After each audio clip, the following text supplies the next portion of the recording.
As I was hooking up 808, you ever got in a situation where your line got cut in the front?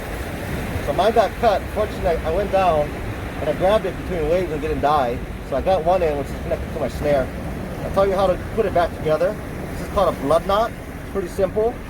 You twist it 8 times approximately.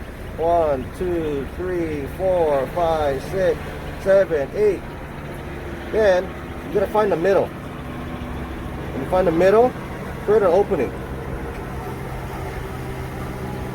One end goes this way, and the other end goes in the opposite way.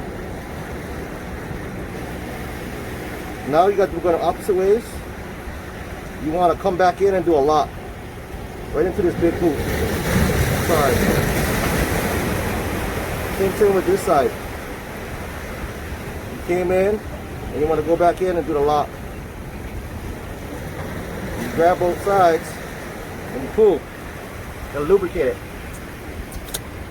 so it slides.